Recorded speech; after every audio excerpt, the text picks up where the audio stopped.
hi, and welcome to another episode of Wellness in the Workplace. My name is Mbali Mzinyane, and I am your host. Wellness in the Workplace is a podcast that aims to equip new and experienced professionals with the tools and insights to navigate different kinds of workplace dynamics. I actually want to start off today's episode by reading an excerpt from the book that we'll be talking about. The title of the book is The Adaptability Code, Recoding the DNA for Future-Ready Leadership. So it defines adaptability as one's openness and willingness to accept, seek out, and desire and go through change. In other words, our adaptability is rooted in our capacity and ability to continue to change and evolve. But for some reason, change, as inevitable as it is, has always been one of humanity's most significant challenges. So that's a really good preamble to set the tone of what we'll be talking about. We're talking to the author of the book, who is a man of many, many hats. And I'll just quickly read a bit of his bio here just to introduce you to him if you don't know him already. So his name is Mushambi Mutuma. He is a globally recognized thought leader, a speaker and innovation expert with more than 18 years of experience building brands across Africa and the United States. He is the author of another successful book called Tech Adjacent, and a sought-after advisor to Fortune 100 and 500 companies across multiple industries. Welcome to Wellness in the Workplace. Thank you so much for having me. I appreciate it. Great intro. Awesome. Yeah. It's a really decent intro to just set the scene of what we'll be talking about. I mean, in corporate or in the work environment, we always hear of buzzwords. Every few years, there's a buzzword that comes up, right? But in terms of making it tangible, practical, realistic, and implementable, people struggle with that. We can talk the talk, but are we really walking the walk? And I think, from just a few chapters that I've read of the Adaptability Code so far, you're giving us the tools to talk the talk and walk the walk, right? So before we get into that, I would just like for you to just give us a bit more background about who Mushambi is, and also where that American accent comes from. I'm curious where the twang comes from. No, man. Thank you so much, Mbali, for having me.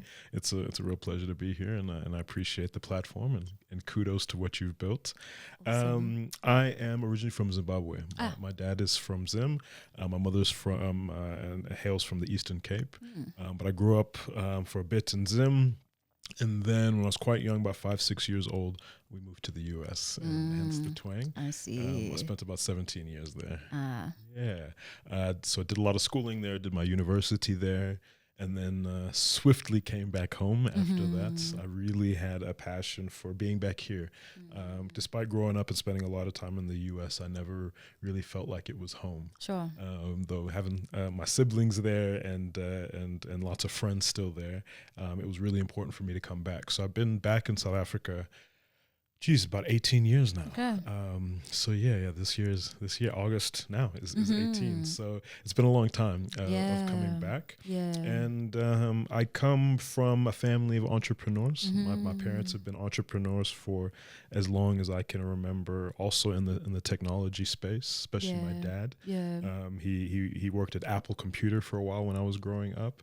So that really rooted my love for tech and devices, and I got to tinker in my entire childhood.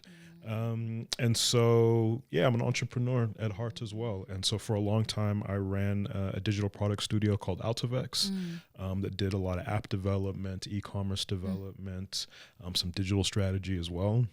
Built up that business, sold part of it, shut down part of it, as one does. And had an amazing kind of 11-year run. Then stepped into consulting for a bit, as we talked off camera about, and added a few gray hairs, as it does. But really opened up my eyes to kind of what's out there and more access to the C-suite, which comes with the big logos in consulting, right? Because you can just walk into the excos and walk into those rooms.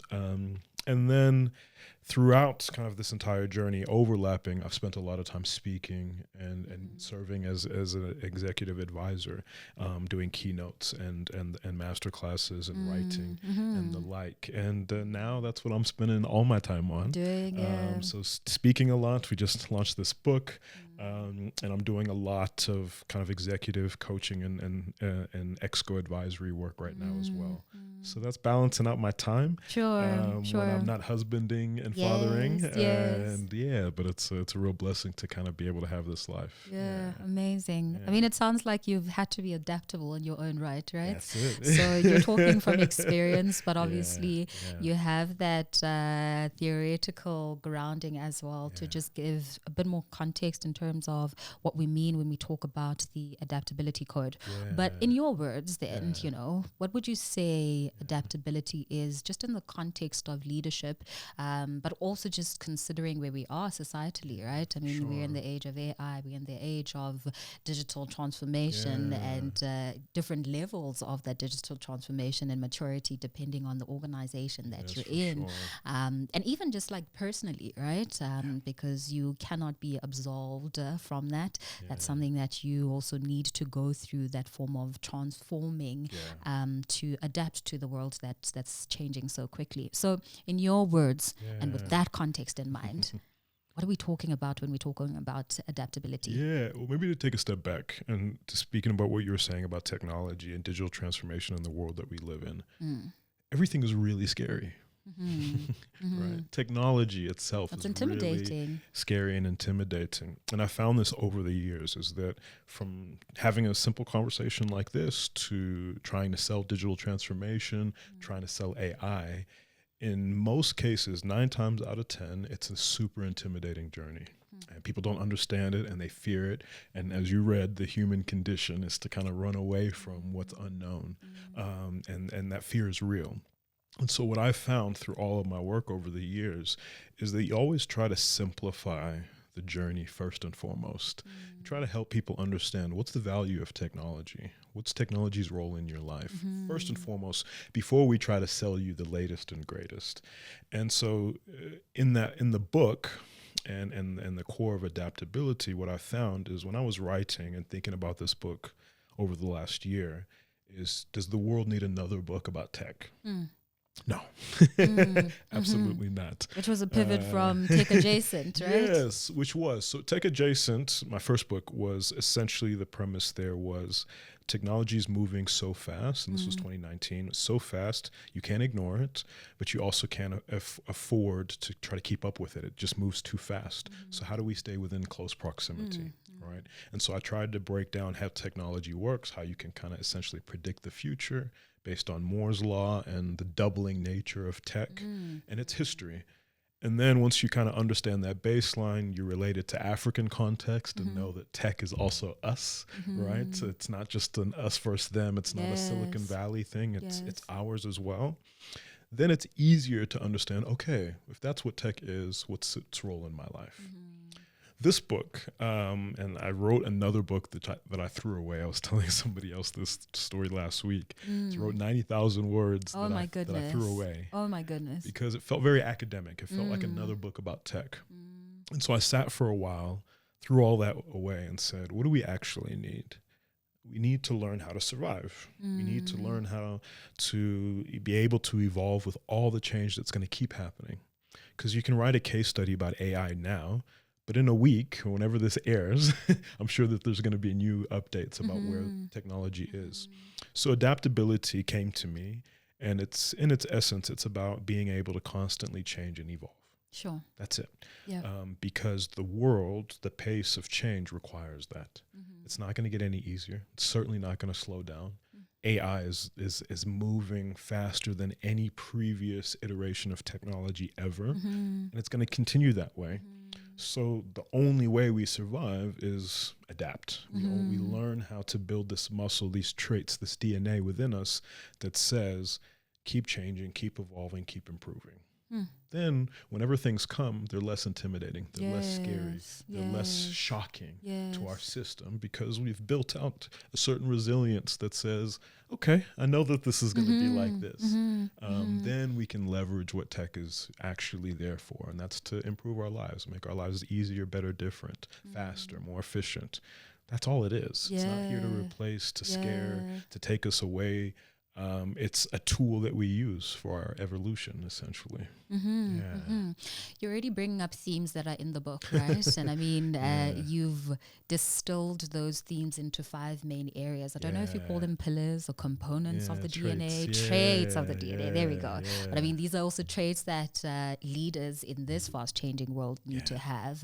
But also, if you are, a professional navigating, your career, these are good traits to have. So the first one being foresight, resilience, agility, curiosity, and care. And those are so different, right? They also touch on different aspects of one's personhood and humanity when engaging with work or when engaging with technology. So I want us to actually break them down so that we can just go a bit more deep into each of these individual traits. Foresight.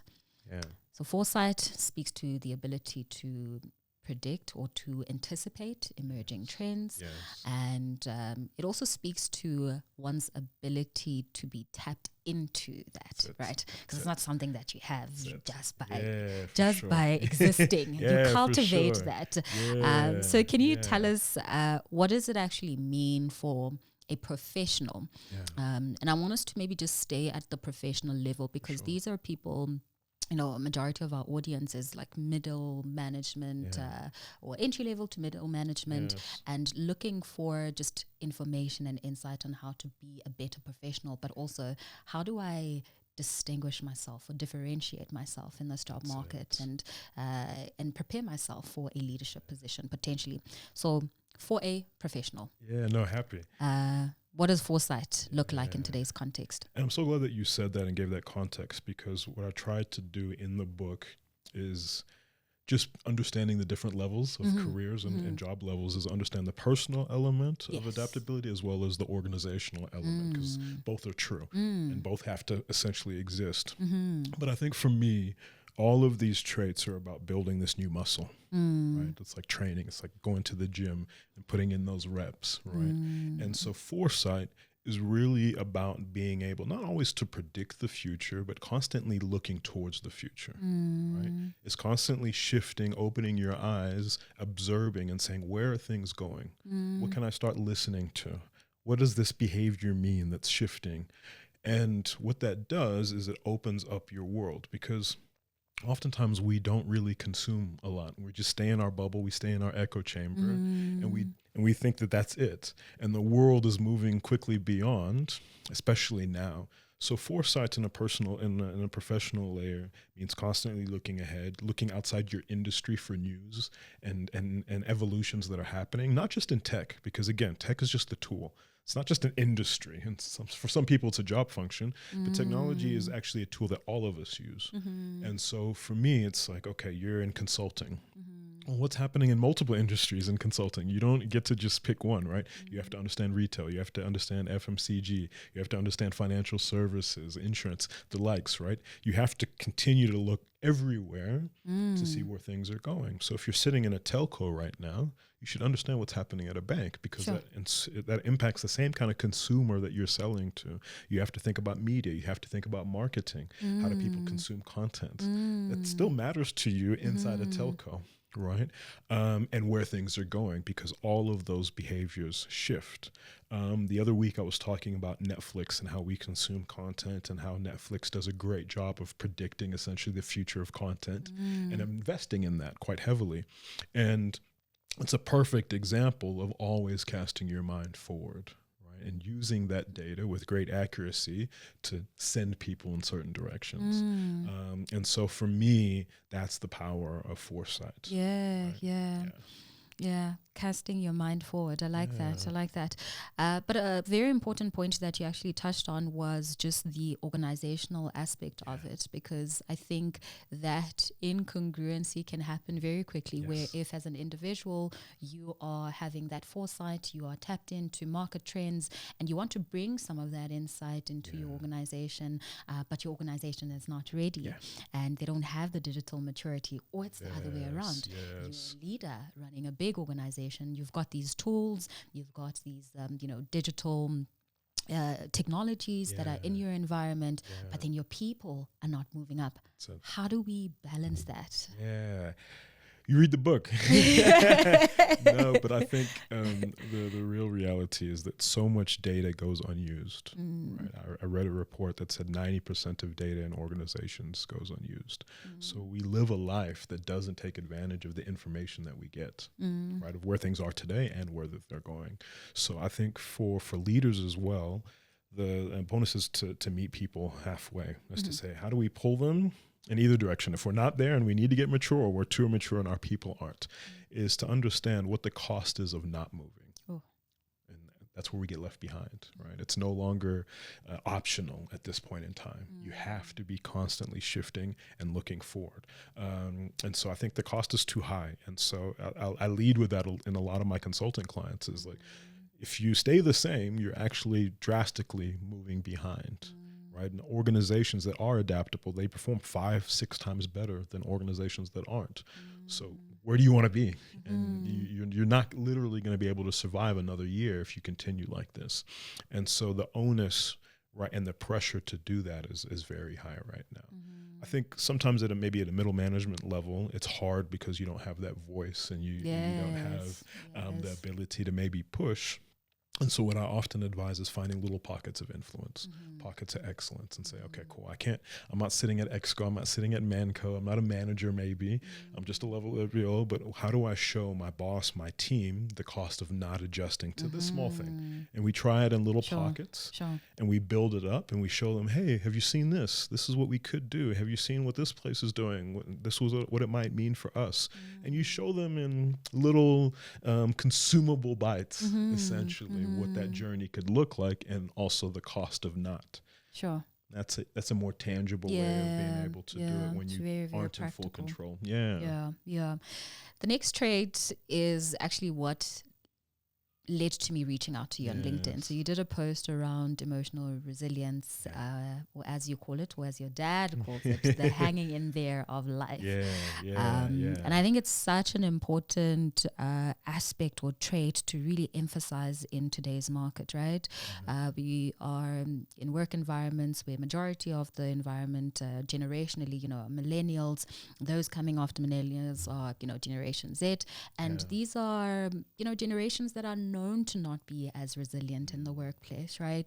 And it's a skill that they now need to learn how to cultivate and to use it to their advantage. So I want us to spend a bit more time talking about resilience, and what you mean exactly when you say the hanging in there-ness of life. Because it's needed. It's a life skill. It's not just about the workplace. No, it's certainly true. It's above and beyond. And I think for me, Mike Tyson has that quote that says, everybody has a plan until they get punched in the face. It's a little rough, it's a little crude, a little violent, but the reality, especially now, is that we're all getting punched in the face. COVID did that to a lot of us, to a lot of entrepreneurs, to businesses in general. And the reality is that problems, challenges, difficulties not going away. Right? Change is not going away. It's happening faster and bigger than it ever has in history. So if we're trying to go through life avoiding it, we're actually setting ourselves up for a bigger knockout, right? And so what resilience is about to me is being able to absorb those blows, to take those knocks and get the hit, absorb it, maybe lose our balance, maybe fall down, but get back up and to keep going. And it requires it. And even if you think about the change that AI is bringing and that tech is bringing, if different parts of your job, or you launch a business, and then next week Sam and ChatGPT launch a feature that completely disrupts your business, is that it takes resilience to be able to take that knock, to understand that, no, my boss is going to come in next year and be like, hey, we don't do that anymore. Now we do that. Or this is now evolved and you're going to have to find something else to do. Or I'm not a millennial. I'm maybe a boomer. And certain of my job functions are now being replaced, and I have to evolve, and I haven't had to in 20, 30 years, right? Because I still have a couple more years to keep working. So everyone kind of needs it at this time, is to be able to take these knocks, take these adjustments, take this pressure, and make a decision to change with it. And that's what it is. And it requires muscle. It requires some grit. It requires, again, like my father said, that hanging in there-ness, just to keep going, and understanding that it's not always roses. I think young people have to hear this, is that there's a lot of ambition that everything just must be comfortable. Everything must be fine. And if it's not, I need to change. Change that relationship, change that job. What do you mean? I'm enough, right? And no, like, we have to be able to push through. And it happens even in relationships, in marriage, is that it requires resilience, no matter how good it is. And same thing in the workforce, same thing in business, same thing in entrepreneurship, is that you have to be able to take those hits just to keep going. And so instead of dodging them all, take them, learn how to eat some of them, and to keep going. And it builds a stronger character. It builds a stronger mind, and it builds a better individual at the end of the day. What it sounds like is that you need to heighten your tolerance for pain. That's it. That's what it is. That's exactly it. You got to develop that thick skin. You have to. You have to. And even more so, I think, in having to just navigate the different changes. But I think especially if you have a vision, I think the core of young people not knowing how to navigate these changes, but also not having the tolerance for the pain, is because there probably isn't a clear vision in terms of what they're working towards and what that journey and that path can be. But again, to the point around resilience, and I want to bring it back to the book, is that what I liked was that you have very practical tools and frameworks that can be applicable at different levels, right?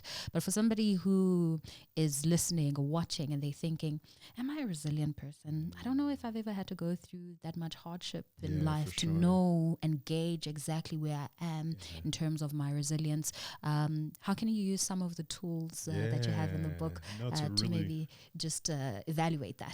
That's a good point, and I'm glad that you called it out and that it's had some value, because it's a big thing that I wanted when writing this book. I didn't want to just write it and it be fluff.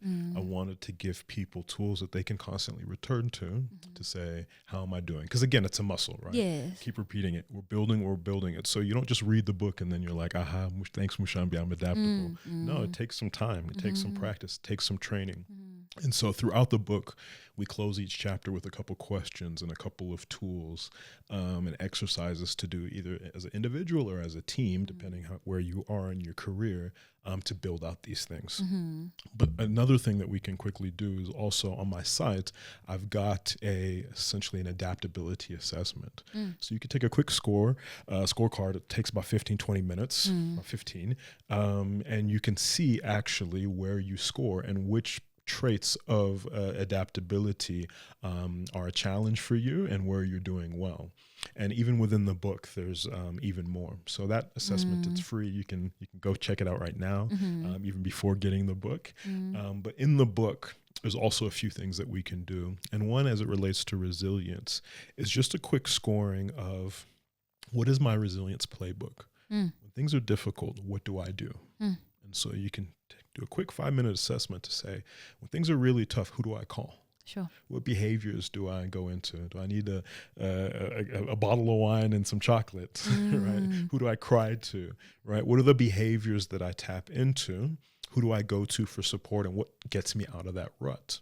And if you can look back on your last 5 difficulties, essentially, you can understand the good, the bad that you do in times in tough times, you can take that information and then know what to do better the next time something comes, right? Because we know it's coming.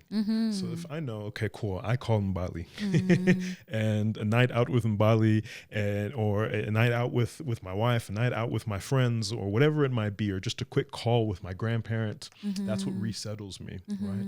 And this is the bad behavior that I do when I take a knock. What do I do to shift that? This is the good thing. This is how long it takes me. Then the next time that knock comes, you have a toolkit to exactly what I need to do and shouldn't do.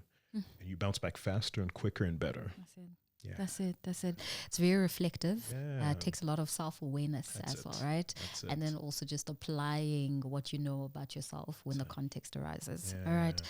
Very closely related actually to being resilient, because once the setback happens, then you're in a position where you have to make a decision whether you stay the same, continue doing the same things at the risk of you not evolving or being adaptable, or you become agile and you pivot. And that brings us to the third trait, right? Agility, so around agility. I want to make this very personal and very practical. So if you can maybe just share a point in your own career where you've had to exercise, agility, either maybe from a sense of resilience, or that came from a setback where you've had to be resilient and adapted and became agile rather as a result, or it was just a case of anticipating a change and you realize, okay, because of my foresight and I'm anticipating the change, I am going to pivot and be agile in the situation. It's a great question. I think I'm going through it on a daily basis. I'm a speaker. And it's very funny because I think I'm a relatively confident person. And in business, I can very easily send across an invoice, millions of dollars, and be like, that's the price. But as a speaker, it takes a lot of courage to be like, hey, this is my rate to come speak for an hour. Even though I've been doing it for so long, I'm relatively successful, it still kind of pains me.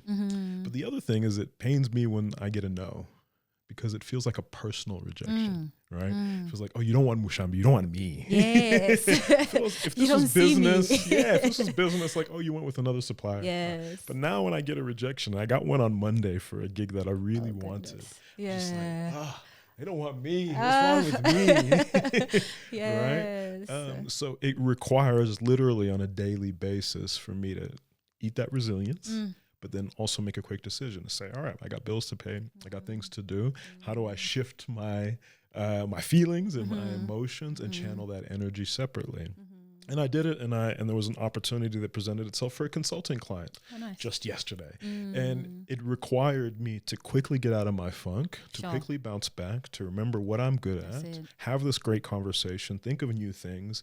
And now there's another potential opportunity for a client just this week. When I just had a big rejection and immediately had to shift and change and focus on what I can then do and what I can control.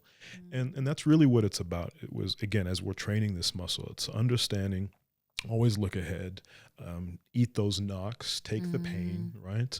But take the change as it comes and then make a quick decision. Because it's moving too fast for us to then go into analysis paralysis. Right? And that's what we often do. That's it. Okay, cool. Let me talk about my last failure. Why was it so bad? Let me do a replanning. Oh, the podcast might not be doing as well as I wanted to do. And then you spend the next 8 weeks reframing your podcast, your studio, your lighting, instead of just recording another episode. Sure. Right? And just getting on with it and moving. And you make some adjustments, but make them along the way. Make them at pace. At speed. And that's what we don't often do. We just get into the paralysis of, oh, it's so hard, it's so difficult. I need a brand new strategy. No, man, just get back into it. It's different iterations of the same thing. That's what it is. It's slight tweaks. And you learn them, you see them, and you make the adjustments, and you keep going. And then over time, you look back and you're like, wow, we're drastically different than where we used to be. But that wouldn't happen if you didn't remain agile, if you didn't move quickly. And to just emphasize on the point around the iterative nature of adaptability is that it's not a overnight transformation. No. It's not an overhaul where one day you're this person and then the next you are something else. No, it's impossible. It's a process. It's a process that happens over time. And it's also just about aligning yourself to, again, the vision that you have and adjusting in accordance to that, right? But also what I'm getting actually as you're talking is that it's a mindset thing, right? And in coaching, first and foremost. And in coaching, they speak of a growth mindset and a fixed mindset. And this context and this environment requires you to actually have a growth mindset, right? Pushes you to it. It pushes you to it, Then the fourth trait is around curiosity. Which very much, I think, aligns with the first point around foresight, right? In order for you to have the foresight, you have to be curious enough to seek out the information. And the curiosity then drives the behavior and the activity.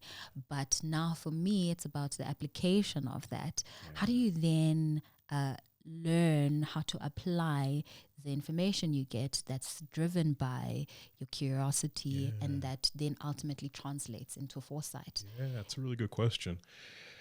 It's about experimentation, right? So curiosity is about always asking the new, always questioning how we got here or what's next or what if.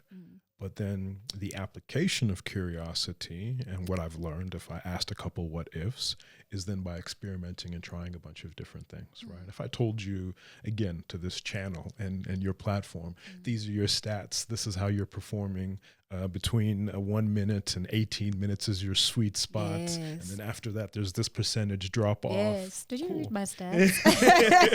I didn't. Right? But if I gave you all this information, right, and all this data about how you're performing, you asked me a couple of questions like, oh, what if we tried it this way? Or Mr. Beast is doing it this way. Or Stephen Bartlett is trying this way. Mel Robbins is doing this, right? If you gave me all that, okay, cool. Then let's try some of that, right? And you got the data, you got some information, you got some insights. Let's do something about it. And so then the question is, again, iteratively, what can you start changing and trying and experimenting right now, right? Because sometimes we get all this information, we're like, oh, that's interesting. And then we go back to doing the same thing we've always done, right? And then you're expecting things to change. Like, no. You have to practice that by actually trying the new. And so we always talk then about either building a culture of experimentation, building a safe environment for that to happen, to allow for some failures, teaching people, how far to go in experimenting, and safe, essentially pockets. And then you start to see some wins, or you start to see some losses, and you shift about what not to do and what you can then do. And that's really about that culture of experimentation. That's how we bring curiosity to life. Sure. I love that so much. And I think we forget about the value of experimentation because that's how you find out if things work or they don't. Exactly but I think it's also just, some people being too scared to try things out. I think in the first chapter of your book, you spoke about, some big brands like the Kodaks and the Nokias of this world that sometimes success lulls you into complacency to a point of not wanting to experiment. And you're like, this is how I've always gotten results, so why should I try something different? But if you are a curious person and you want to cultivate that adaptability, experimentation is very key to that. It is. And if you speak inside any corporate or any business and ask any employee, what should we do here for this to be a better place? Everyone can tell you very quickly, right? And then you're like, okay, can we do it? What we've always done, or this one wouldn't let us. Right? This is how we do things, or this one wouldn't let us, or if I made a mistake, right? So we have all these fears about trying the new, but we know what to do. We know exactly what to do, but it's a discomfort thing, right? Just like if you wanted to lose weight or be healthier, you know exactly what to do. Eat less, exercise more, eat healthier. It's not rocket science, right? So we know what to do, but the effort to do that and to try it or try something maybe a little bit new to what we did, that's really hard. Right? If I told you to drive a different way to the studio, even if it saved you time, you'd be like, no, man, this is my route. What are you talking about? This is my route. I know it. I know where the pothole is. I know where the speed camera is. What do you 5 minutes, it's fine. I'd rather go this way. And that's the human condition. We're creatures of habit. We predict where we're going based on where we've been. Right? We're linear thinkers in that way. That's how we've survived. But the world that we live in right now, in tech, especially in its speed, requires us to move differently. Sure. The first, the final point is around care. And I think this is my favorite one, just in the context of this podcast, right? So I mean, we talk about wellness, and a huge component of being well at work or beyond is working on the emotional side of things. And you speak mostly about emotional intelligence here. And I also think that being an emotional intelligent person, or one of the components of emotional intelligence, is actually resilience. Yes. So let's talk a bit more about that. Why did you speak about something that is often overlooked, especially when it comes to work? I mean, care is not a word you see. You see it actually on the brand values, but you don't see it in motion and in practice. So originally I had it as empathy, and it didn't feel accurate. Because I think empathy has been misused and misaligned over the years, and it's become purely emotive. You know, being empathetic means I need to understand where you are, Mbali. Are you fine? I'm so sorry you're feeling like this today. Oh, let's hug it out. And it's this very kumbaya. Whereas care is feelings, but it's also responsibility, especially as leaders. We can't forget the responsibility that we have for other people, for their well-being, for their growth, for their maturity. So if I care for you, I'm actually holding you to high standards, and I'm asking you to improve, right? That's what care actually means. It doesn't just mean I'm comforting you and that's it, right? And no, if I care for this plant, I'm watering it, I'm pruning it, I'm putting it in sunlight, I'm putting it in the conditions it needs to be its best. That's what care is, actually. It's not just how you're feeling today, right? And so for me, as I was writing the book, I was like, all right, cool, we've got these things. It feels very masculine, it feels very strong. What's the element that's missing here? And what kept coming out for me was, how do we care about people through all of this change? How do we understand where they are, where they should be going, and how do we essentially hold their hands throughout that? And not just as this airy-fairy feelings thing, but an actual commitment to individuals' growth. If I'm terrified of my job being replaced by AI, I need a caring boss who's going to understand the emotional toll there, the change, the toll of changing and shifting and trying to change and trying to be better. But also I need someone who's not just going to get rid of me, but is going to show me how to evolve. Is going to show me how to improve, show me where to go next. And that's the requirement. So that chapter in particular, I think, is written for leaders. It's for everybody, but I think it's targeted specifically at leaders say, let's take our people here, let's embrace the future, let's leverage tech as much as possible, but then let's be responsible for them as well. That's it, 100%. I mean, as we were talking, one of the things that just kept coming up in my mind is, but, in the context of South Africa, we have to consider digital divide, right? We consider, that our employees come from different backgrounds, and especially if we're talking about entry-level employees and starting out, different universities, different, cultures, exposure to technology at different levels. How do we bridge that digital divide? And I think the point around care is the thing that you do. It's not so much the technology, the tools. That's not it. It's the care for the people and meeting them where they are. That's it. That's it. I mean, I was speaking to a good friend of mine, Kojo, before yesterday. Oh, yes. Podcaster as well. Yeah, he's also a podcast host as well. Yeah. And we were talking about AI. He was quoting a podcast of some leader who's just saying, no, all the jobs are leaving. Within the next 2 years, every job is going to be replaced. And he's like, I was listening to this thing, and I'm looking outside and my gardener is working, and I'm like, he's not using ChatGPT. He's not using AI, but I think he's still going to be my gardener in 2 years if I treat him right. So it's just the understanding of that, will certain job functions change? Will a lot of things mature 100,000,000%? But care requires us to understand the nuance of where we live and the nuances of what industries that we're in.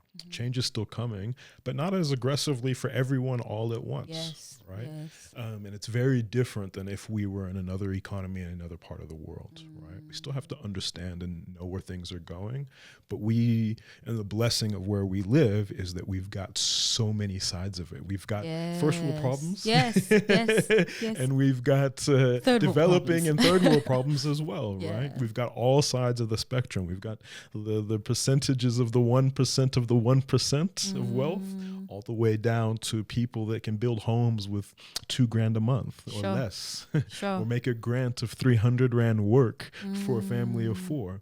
We got to understand both sides of that and where we take people and what technology's role is and what leadership's role is in that. So you're spot on there. Yeah, and that's that responsibility aspect that you were talking about. But maybe more on a personal note, I want to know, what misconception did you have about adaptability when you started writing the book versus what you know now? Whew.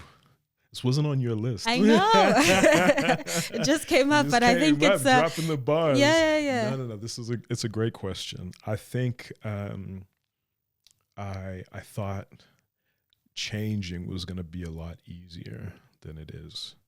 And I had to then look at myself and understand my own aversions to change and to doing new things.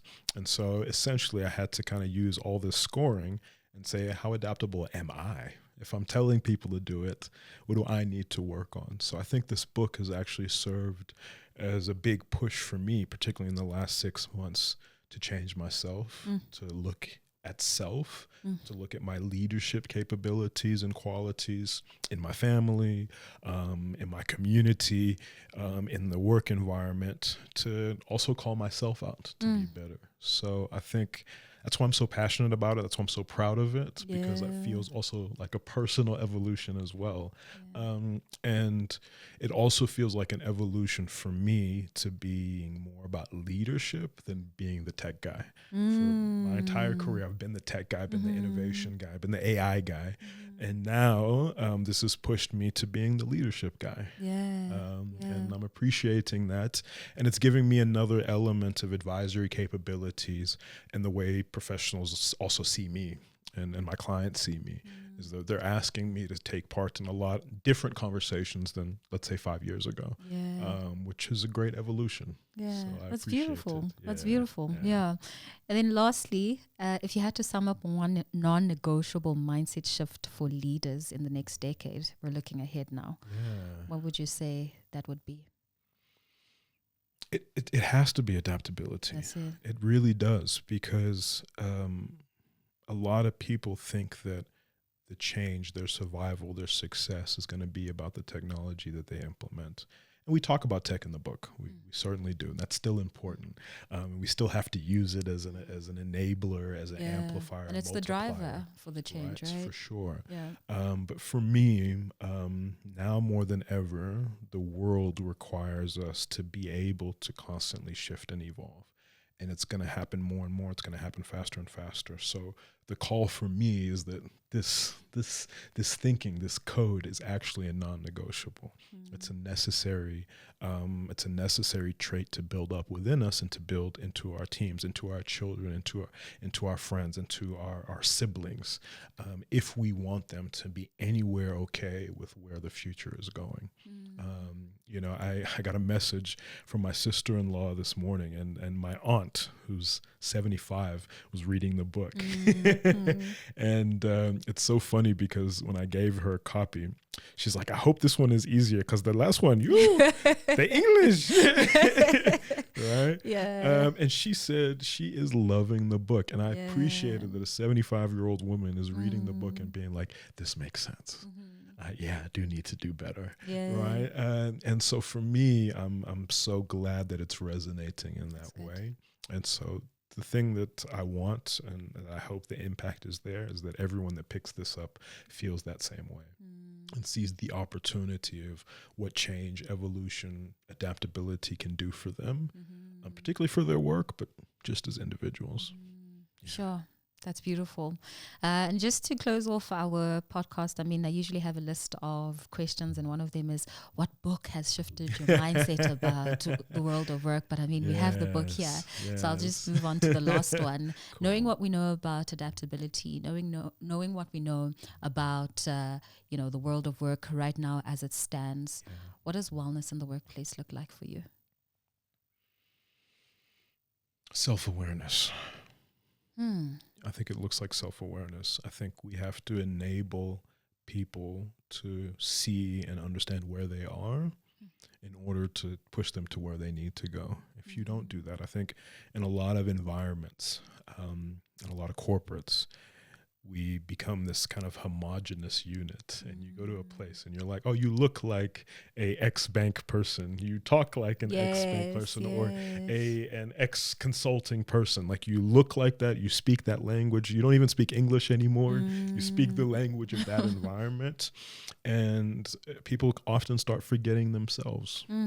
Right? And what makes them special, what makes them unique, what makes them valuable in that environment. And typically the reason I used to hire people is, I want you to be an outsider. I want you to think different. I want you to remain yourself even in this environment. Do we do things a certain way? Yes.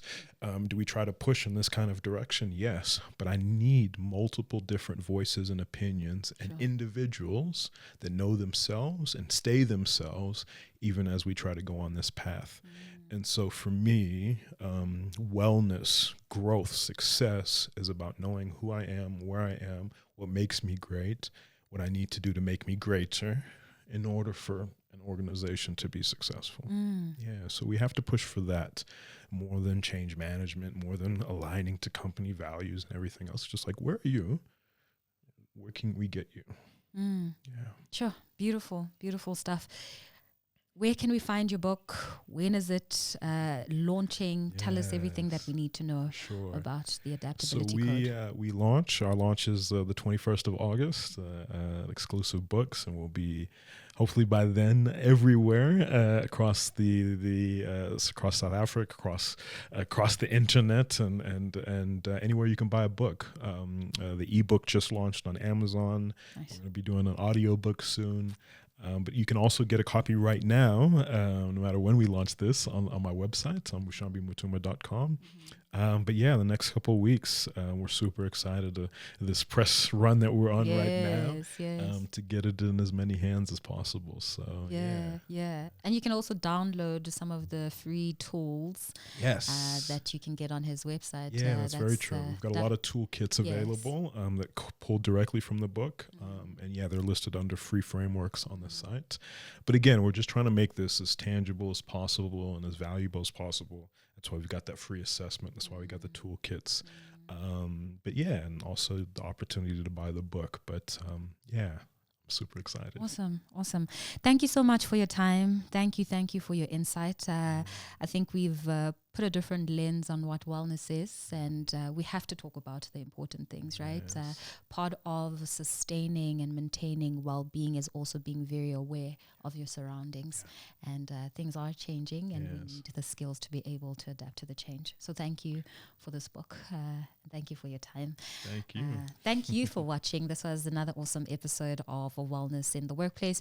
Do continue to share this podcast across different platforms. We are available on all major podcast streaming platforms. Follow us on social media, Instagram, TikTok, and now LinkedIn as well. My name is Mbali Mzinyane, and I will catch you on the next episode. Bye-bye.